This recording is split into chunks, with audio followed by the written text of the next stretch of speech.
Bismillahirrahmanirrahim. Alhamdulillahi rabbil alamin.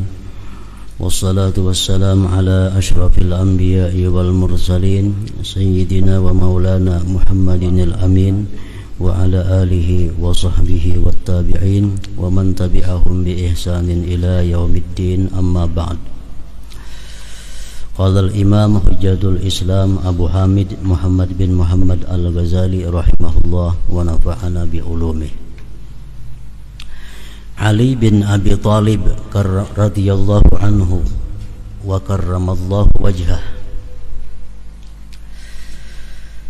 apabila datang waktu salat maka ia guncang dan wajahnya berubah warnanya. Maka ditanyakan kepadanya, "Hai Amirul Mukminin, ada apa engkau?" Maka ia menjawab, "Datanglah waktu amanah yang ditawarkan oleh Allah kepada langit dan bumi dan gunung.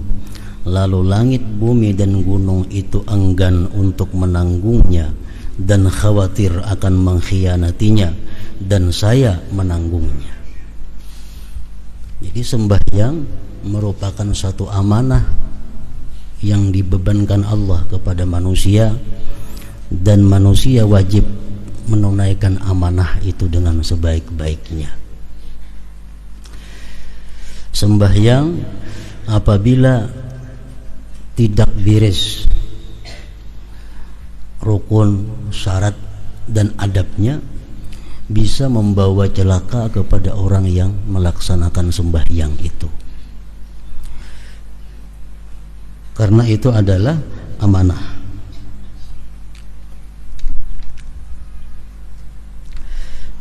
Kita umpamanya diinjami orang kendaraan.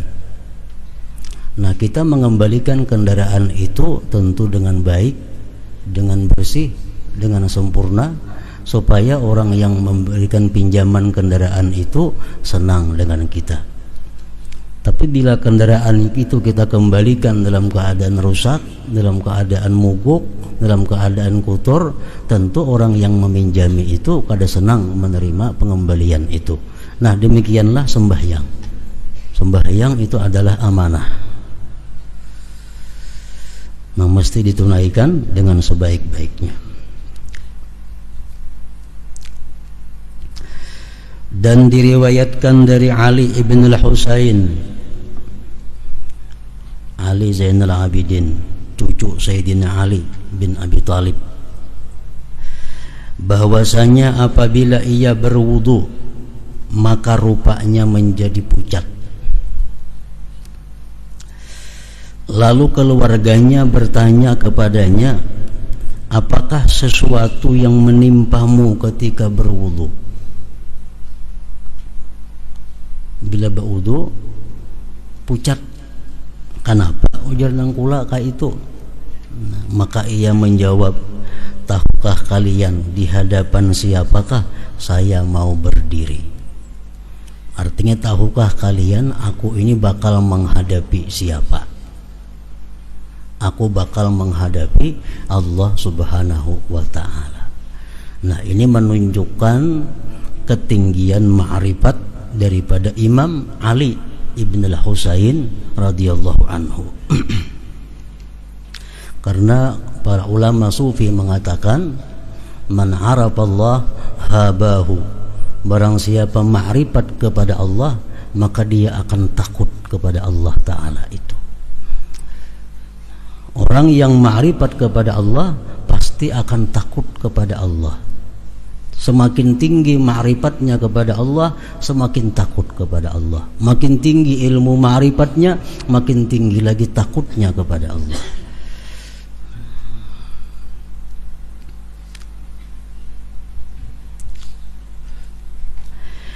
Diriwayatkan dari Ibnu Abbas radhiyallahu anhuma bahwasanya ia berkata, Daud sallallahu alaihi wasallam dalam munajatnya berkata, "Wahai Tuhanku, siapakah orang yang tinggal di rumahmu dan dari siapakah yang engkau terima salat itu? Lalu Allah mewahyukan kepadanya Nabi Daud, hai Daud, yang tinggal di rumahku dan yang aku terima salatnya hanyalah orang yang merendahkan diri kepada keagunganku. Ia lalui siangnya dengan ingat kepadaku, dan ia menahan nafsunya dari syahwat keinginan-keinginan karena aku. Ia memberi makan kepada orang yang lapar.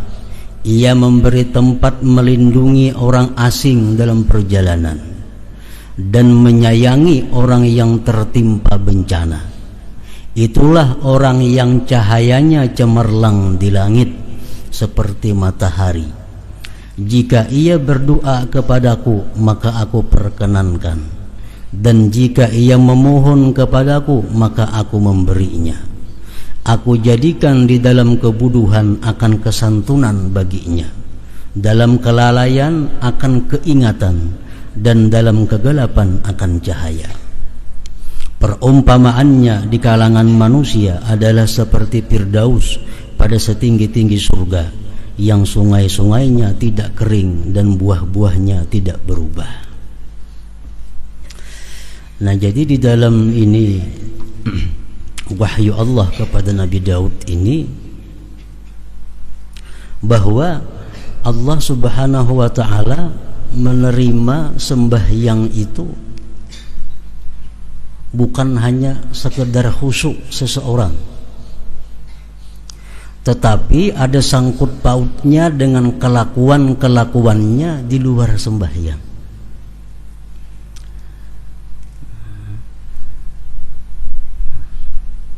Disimpulkan di situ bahwa Allah menerima sembahyang seseorang apabila orang tersebut punya akhlak. Pertama, tawadhu. Orang yang bersifat sombong itu sembahyangnya ditolak oleh Allah Subhanahu wa ta'ala. Orang yang bersifat sombong, kalau inya kada bertobat sebelum sembahyang, sembahyangnya ditolak oleh Allah.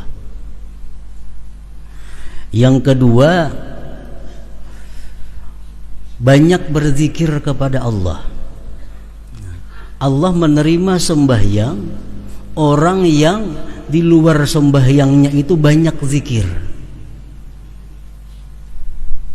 Sebabnya apa? Dengan banyak zikir di luar sembahyang itu memudahkan dia untuk khusyuk kepada Allah. Karena sembahyang ini laksana sakaratul maut. Sembahyang itu laksana sakaratul maut. Sakaratul maut itu manusia hanya mengingat sesuatu yang sering diingatnya waktu dia sehat. Nah, sama sembahyang, dalam sembahyang itu dia akan ingat sesuatu yang sering dia ingat di luar sembahyang. Kalau di luar sembahyang inya banyak zikrullah, dalam sembahyangnya dia akan dapat khusyuk. Kalau di luar sembahyangnya dia banyak ingat hal-hal yang bersifat duniawi, dalam sembahyangnya pun dia akan ingat hal-hal yang bersifat dunia. Nah, jadi Allah menerima sembahyang orang yang banyak zikir kepadanya. Artinya orang yang banyak zikir kepada Allah, kalau dia sembahyang, sembahyangnya jadi khusyuk. Maka itu sakaratul maut. Waktu kita menghadapi sakaratul maut itu apa yang kita ingat? Apa yang biasa kita ingat waktu sigar, waktu hidup? Kita keingatan kebun, keingatan ternak, keingatan tanaman kita, perumahan kita. Nah, waktu sakaratul maut kita kadang-kadang mengingat Allah, yang kita ingat perumahan, kebun. Karena sakaratul maut itu adalah cermin daripada apa yang telah lalu dalam kehidupan kita. Nah, sama sembahyang macam itu juga.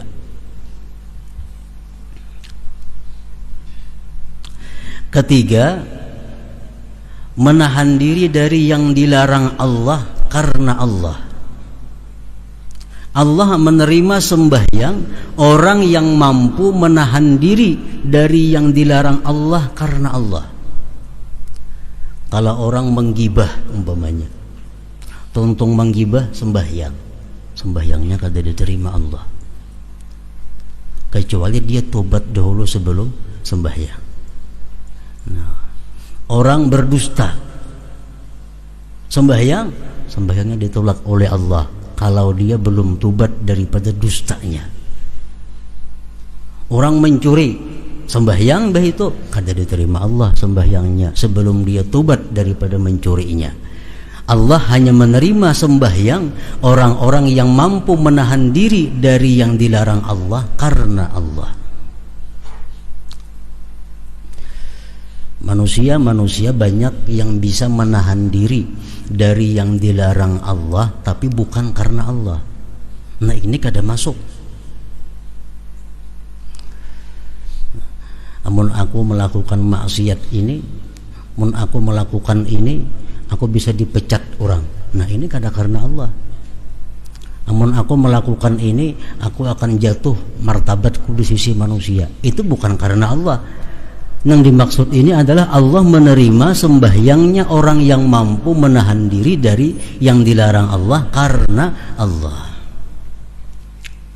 Yang keempat, Allah menerima sembahyangnya orang-orang yang suka membantu fakir miskin.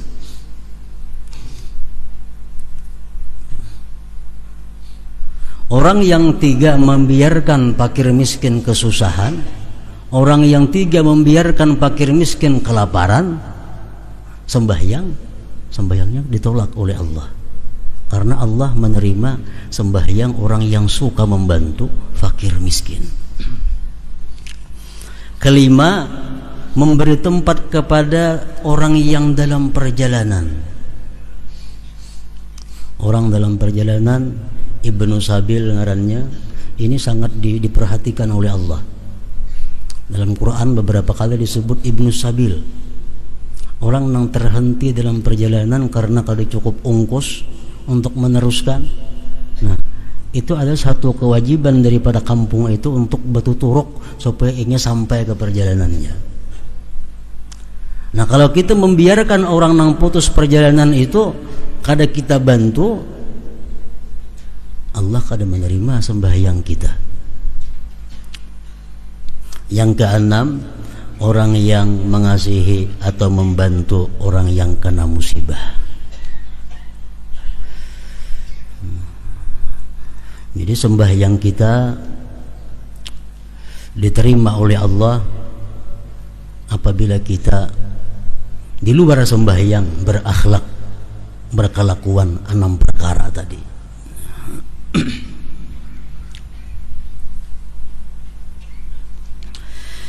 Dan diriwayatkan dari Hatimul Asam radhiyallahu anhu bahwasanya ia ditanya tentang salatnya. Hatimul Asam, pian kayak apa sembahyang itu? Ujar orang. Pian kayak apa sembahyang? Lalu ia menjawab, apabila tiba waktu salat maka saya menyempurnakan waktu dan saya mendatangi tempat yang saya ingini untuk salat padanya. Saya duduk padanya sehingga anggota-anggota badanku terhimpun. Kemudian saya berdiri untuk salat. Saya jadikan Ka'bah itu di antara alisku. Siratal mustaqim, jembatan di bawah telapak kakiku. Surga di sebelah kananku, neraka di sebelah kiriku, malaikat maut di belakangku. Di mana salat itu saya duga sebagai akhir salatku.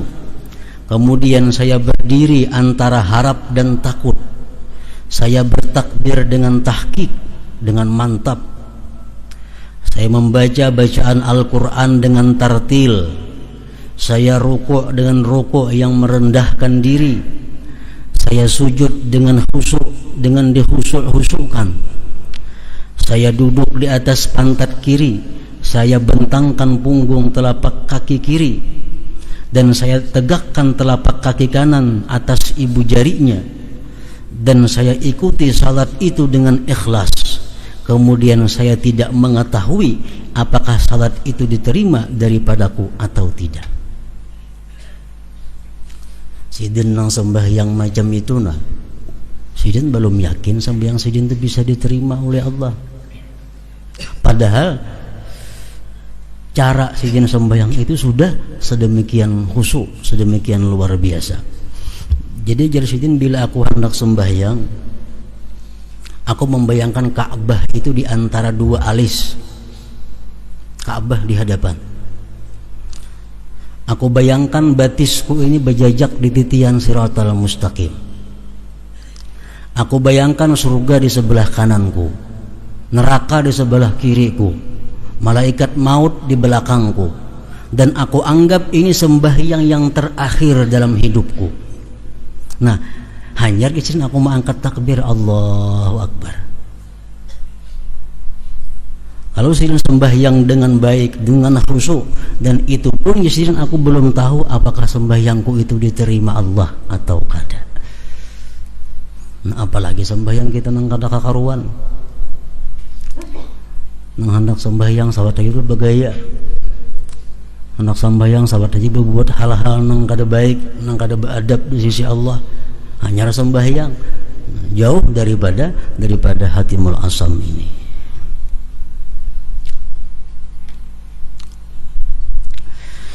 Ibnu Abbas radhiyallahu anhu berkata, 2 rakaat yang sederhana di dalam tafakkur difikirkan adalah lebih baik daripada mendirikan ibadah 1 malam sedangkan hatinya lupa.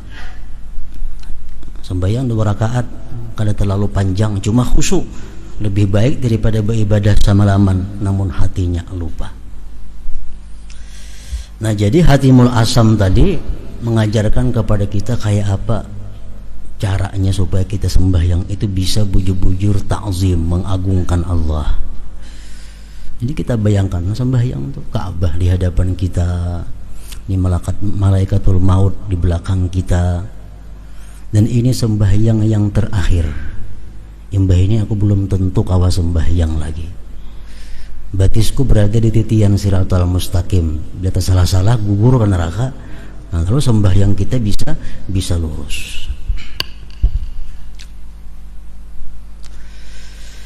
Para ulama mengajarkan kita kalau sembahyang 4 rakaat tuh, sembahyang 4 rakaat supaya kita jangan mau kada ingat 3 kah 4 kah ini rakaatnya.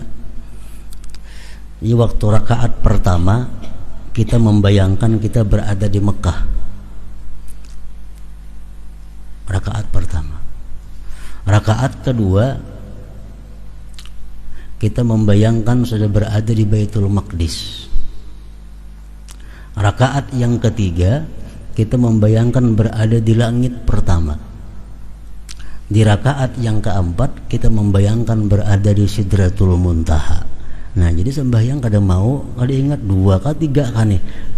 Nah, jadi begitu kita Allahu Akbar, kita merasa menghadap Ka'bah, kita merasa berada di Mekah. Itu rakaat pertama. Kita berdiri rakaat kedua kita berada di Baitul Maqdis. Rakaat ketiga kita berada di langit pertama. Rakaat keempat kita berada di Sidratul Muntaha. Macam perjalanan Rasulullah sallallahu alaihi wasallam Mi'raj.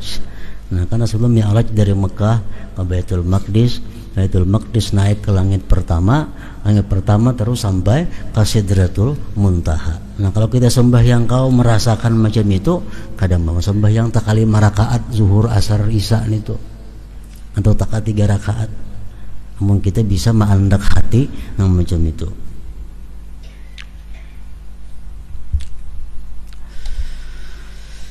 Keutamaan masjid dan tempat salat.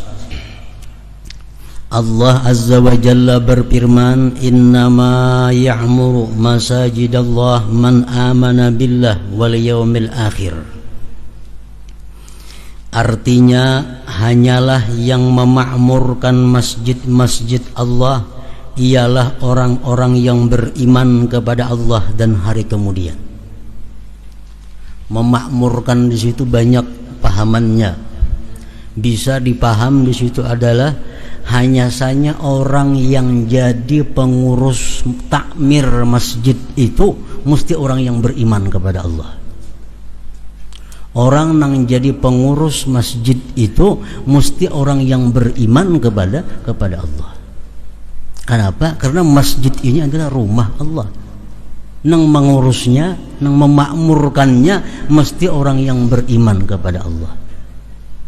Bila pengurus masjid ini kada beriman kepada Allah, nah itu kita nang banyak menimbulkan masalah-masalah, mudarat-mudarat di dalam masjid itu. Masjid itu harta wakaf. Kalau kita kada kuat iman, kada usah mengurus masjid. Kipas angin masjid, kipas angin wakaf. Tikar masjid, tikar wakaf. Apalagi make masjid, make wakaf. Itu kada kawa diinjamakan. Kada kawa diinjamakan. Apa misalnya kena ada nang para rumah lawan masjid nak baaruhan minjam tikar jaga masjid. Nah panitia masjid harus tegas, itu kada boleh diinjamakan ni wakaf. Nah, kalau kada beriman kepada Allah, kada kawa ini pengurus masjid.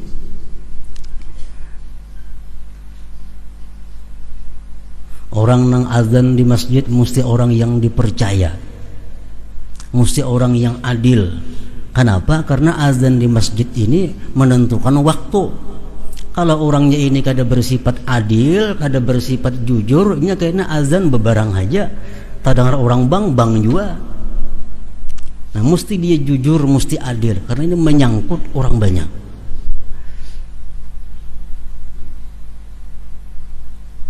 Menyeleksi imam, tugas takmir masjid ini patutkah ini jadi imam, kadakah? Kalau kada patut ganti, membahayakan makmum. Kalau ini jadi imam banyak orang kada katuju, ganti. Kalau boleh mengganti, ampih jadi takmir masjid, ampih. Nah, khatib ini katuju kah orang kada kah? Khatib ini cocok kah lawan aturan agamanya mahutbah atau kada kah? Khutbah sering panjangan, punya kisah-kisah nang kada sangkut pautnya lawan agama, ganti khatibnya, jangan lagi dipakai. Itu tugas takmir masjid. Nah, jadi kada gampang orang pengurus masjid itu. Innama ya'muru masajidallah man amana billah wal yaumil akhir.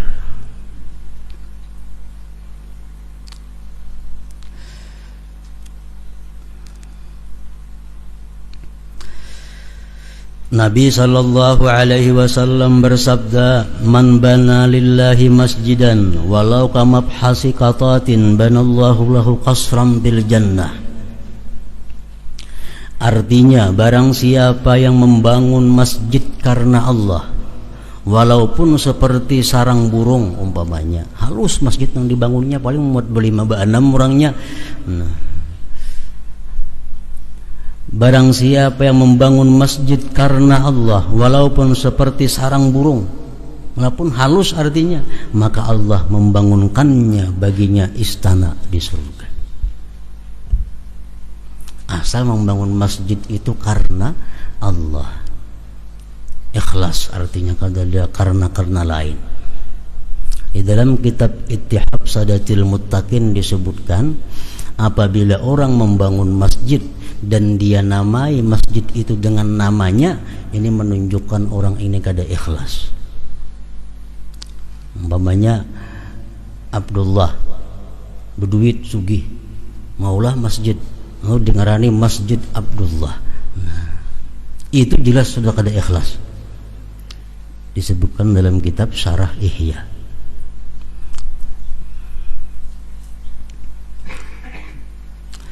Dan Nabi sallallahu alaihi wasallam bersabda, "Man alifal masjida alifahullah ta'ala."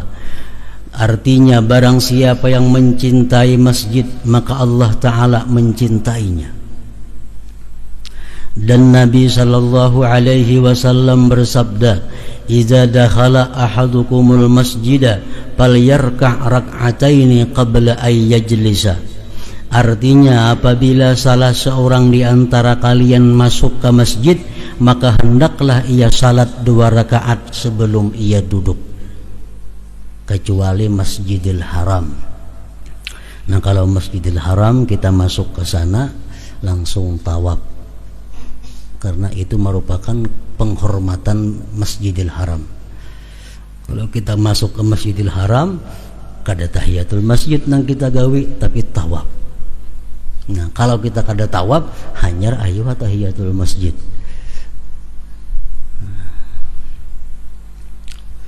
Kalau kita ke Masjidil Haram kita hendak tawaf, makruh tahiyatul masjid, langsung tawaf aja dahulu. Nah, kalau kita kada hendak tawaf, nah ayuha sunat tahiyatul masjid. Jadi itu penghormatan masjid.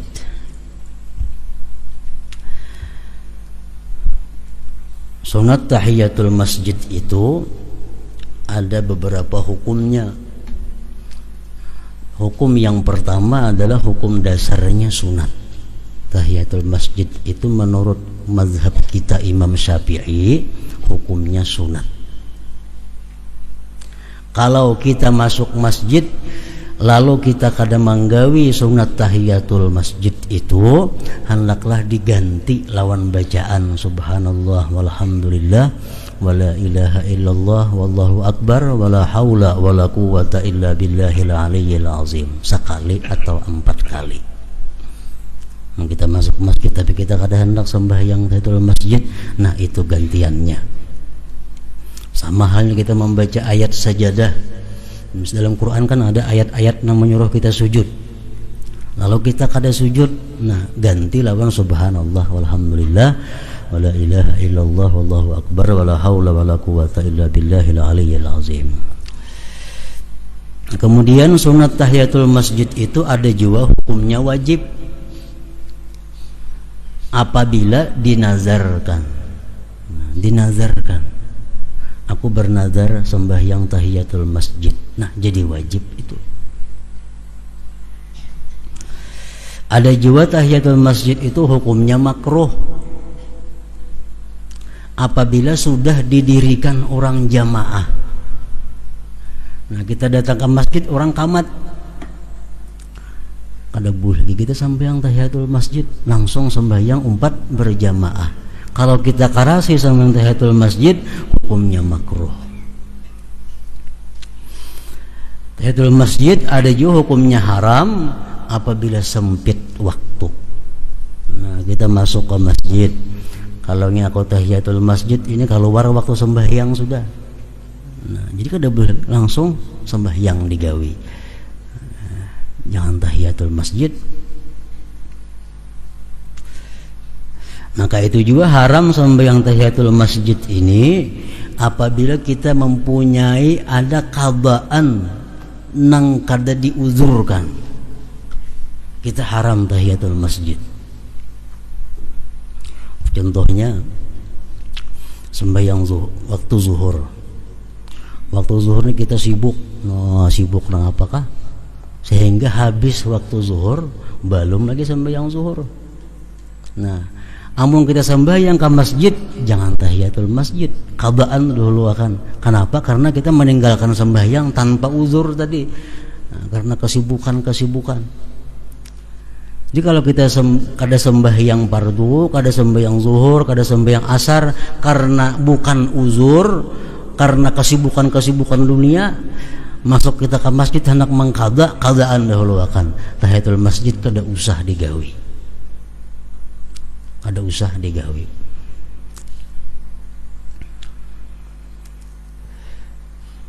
Nah, jadi tahiyatul masjid hukumnya ada sunat, ada wajib, ada makruh, ada haram. Dan Nabi sallallahu alaihi wasallam bersabda, la salata li jaril masjid illa bil masjid, artinya tidak ada salat bagi tetangga masjid kecuali di masjid. Ini hadis umum dan memberikan pemahaman bermacam-macam. Tidak ada sembahyang bagi tetangga masjid kecuali di masjid. Maksudnya adalah sembahyang fardu. Orang yang bertetangga dengan masjid itu kalau sembahyang fardu mesti di masjid berjamaah. Amunnya di rumah bang gak ada berjamaah. ulama berlain-lain pendapat. Ada mengatakan la salata, tadi bacaannya tidak ada salat, berarti kada sah. Orang nang bertetangga lawan masjid, inya kada turun ke masjid sembahyang berjamaah, sembahyang di rumah aja kada sah. Ada pendapat demikian. Ada yang mengatakan kada sempurna. Kalau kita sembahyang di rumah padahal kita berjiran dengan masjid, sembahyang kita kada sempurna. Jiran itu 40 dengaran jiran masjidnya 40 ke kanan, 40 ke kiri, 40 ke muka, 40 buah rumah ke belakang. Tetangga masjid ngarannya.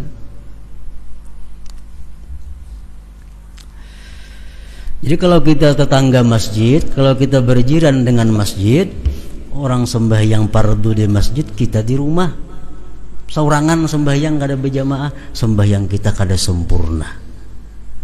Itu mazhab Imam Syafi'i. Kalau mazhab Hambali kada sah.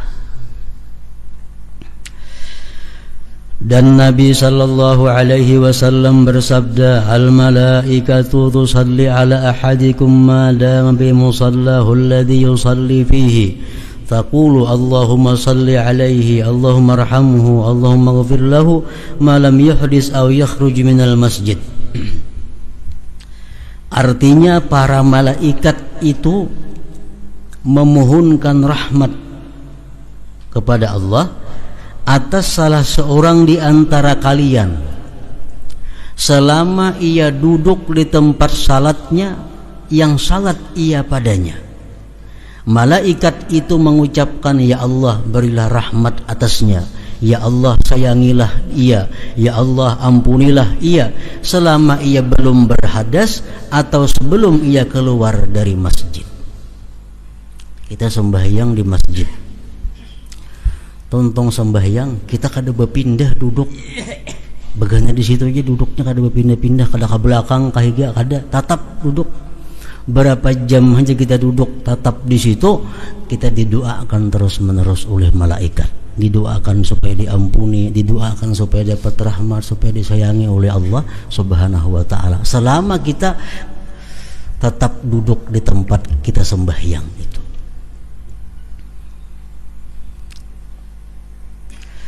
Dan Nabi sallallahu alaihi wasallam bersabda, ya'ti fi akhir zaman nasun min ummati ya'tuna al-masajida fayaq'uduna fiha hilakan bacaannya lah, hilaqa zikruhumud dunya wa hubbud dunya la tujalisuhum falaysa lillahi bihim hajah.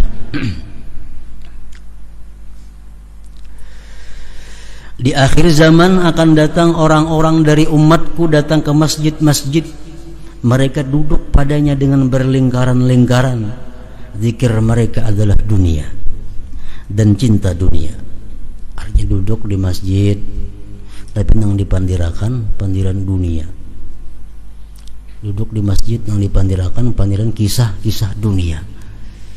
Kisah politik kah, kisah ekonomi kah, atau kisah nang olahraga kah. Janganlah kamu duduk dengan mereka, karena Allah tidak mempunyai hajat terhadap mereka itu. Palatar masjid itu tak masuk masjid. Dudukan di palatar masjid bepandiran. Nah, pandir nang kada ada hubungannya dengan agama. Dan Nabi sallallahu alaihi wasallam bersabda, qala Allah azza wa jalla fi ba'dil kutub, inna buyuti fi ardil masajidu wa inna zuwari fiha umaruha fatuba li 'abdin tatahhara fi baitihi summa zarani fi baiti fa haqqun 'alal mazur ay yukrima zairahu. Artinya Allah azza wa jalla berfirman di dalam kitabnya, sesungguhnya rumahku di bumi adalah masjid-masjid, dan sesungguhnya para pengunjungku, para tamuku adalah orang-orang yang memakmurkan masjid-masjid. Maka keberuntungan bagi orang yang bersuci di dalam rumahnya, kemudian ia berkunjung kepadaku di rumahku, maka kewajiban atas yang dikunjungi untuk memuliakan pengunjungnya. Jadi masjid itu adalah rumah Allah. Kelakuan kita di masjid jangan sama lawan kelakuan kita di rumah kita. Ada adab-adab masjid yang mesti dipelihara. Karena ini rumah Allah. Sama kita bilang ke rumah orang, jangan kayak di rumah kita. Ada aturan-aturan kalau kita menamu ke rumah orang, apalagi kita ke masjid ini ke rumah Allah. Ada aturan-aturannya.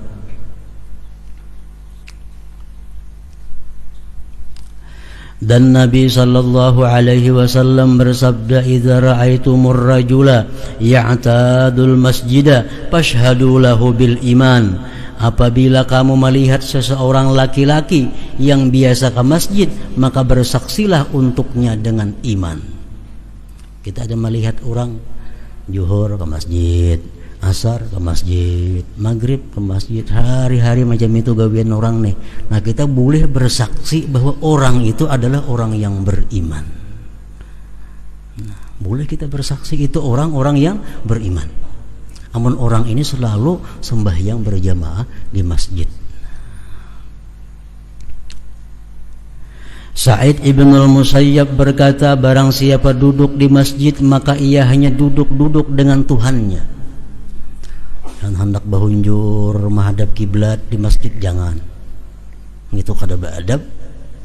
Bahunjur di masjid menghadap kiblat karena itu masjid rumah Allah.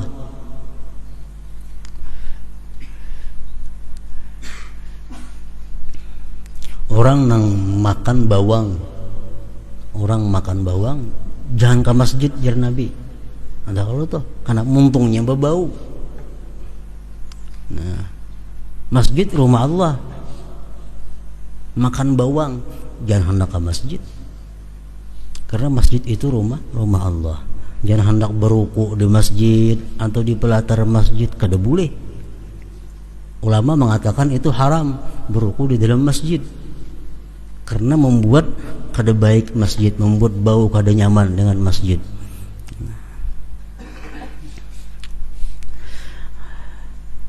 Barang siapa duduk di masjid maka ia hanya duduk-duduk dengan Tuhannya, maka kewajibannya tidaklah ia berkata kecuali kebaikan. Nah, amun di masjid hendaklah berkata-kata yang diridai Allah. Dan diriwayatkan dalam asar atau hadis, al-haditsu fil masjid ya'kulul hasanat kama ta'kulul bahaimul hasis. Artinya berbicara di masjid itu memakan kebaikan, memakan amal ibadah kita, sebagaimana binatang-binatang ternak itu memakan rumput. Kita di masjid berkata-kata dunia, kita di masjid bertawaan, belawak-lawakan, kita di masjid berdusta, kita di masjid macam-macam. Nah, itu merusak amal ibadah yang sudah ada, menghabiskan amal ibadah yang ada, seperti menghabiskannya binatang terhadap rumput-rumput itu.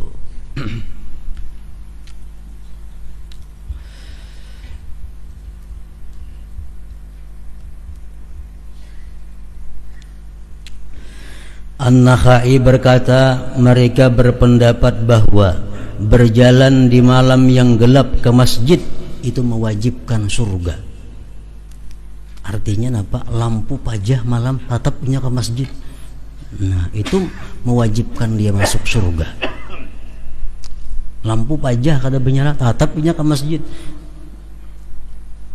Anas bin Malik berkata, barang siapa yang memberi lampu di dalam masjid, maka senantiasalah malaikat dan pembawa aras itu memohonkan ampunan baginya selama sinarnya di dalam masjid itu.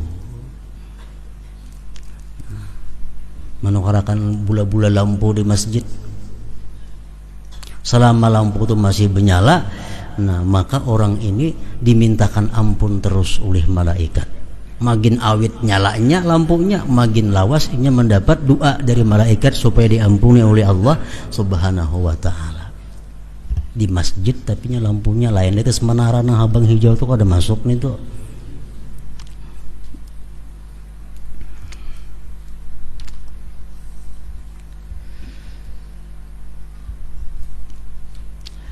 Dan Ali karramallahu wajhah berkata, apabila seorang hamba mati,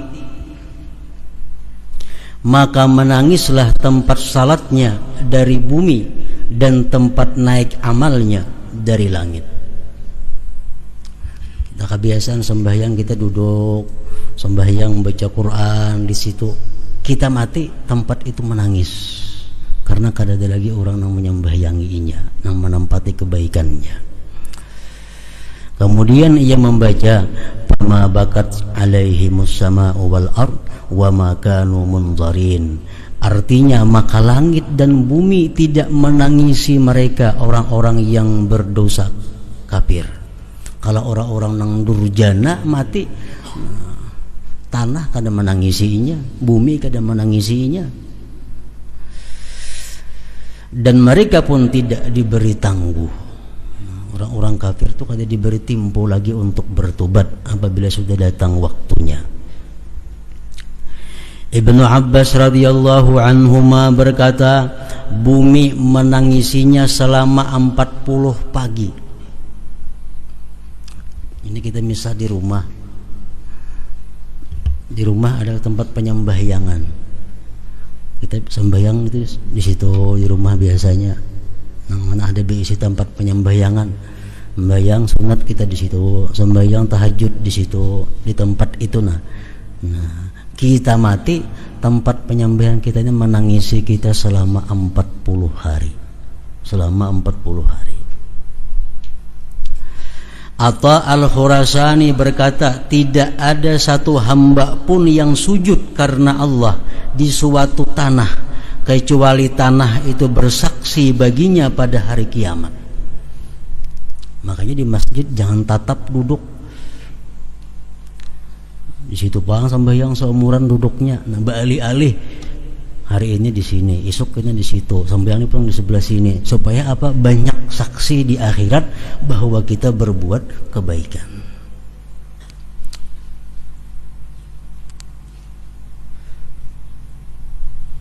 Dan tanah itu menangisinya pada hari ia meninggal dunia. Anas bin Malik berkata, tidak ada satu tanah pun yang padanya disebut Allah Ta'ala dengan salat atau zikir kecuali tanah itu berbangga kepada tanah sekitarnya. Ini agak lawan nang dihigainya. Incang boleh diduduki orang, aku diduduki orang, nah orang berzikir, wadahku sini, orang sembahyang, wadahku, ikam ada sebelah situ. Nah, jadi tanah namanya berbangga kepada tanah yang lainnya. Dan ia merasa senang dengan penyebutan Allah Azza wa Jalla sampai ke penghabisannya, yaitu sampai ke 7 bumi, sampai ke lapis yang ke-7 bumi. Jadi kita duduk di tempat, di situ kita berzikir kepada Allah sampai 7 lapis bumi menyaksikan kita di akhirat kayaknya bahwa kita pernah di situ berzikir mengingat Allah Subhanahu wa taala. Berbuat dosa kayak itu juga.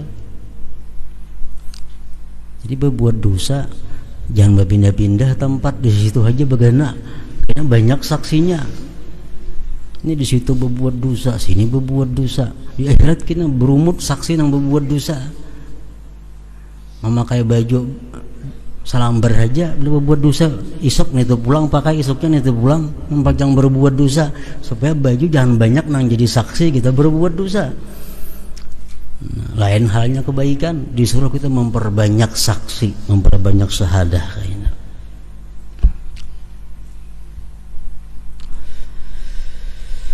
Dan tidak ada satu hamba pun yang salat melainkan bumi atau tanah itu berhias baginya. Berhias, coba kita banah aja kada melihat. Dan dikatakan tidak ada satu rumah pun yang dihuni oleh suatu kaum melainkan rumah itu memohonkan rahmat untuk mereka atau mengutuk akan mereka. Jadi rumah itu bisa mengutuk lawan kita, bisa rumah itu memohonkan rahmat kepada Allah. Kalau kita berbuat dosa dalam rumah, rumah itu memohon kepada Allah, kutuk orang nang di atasku ini begana.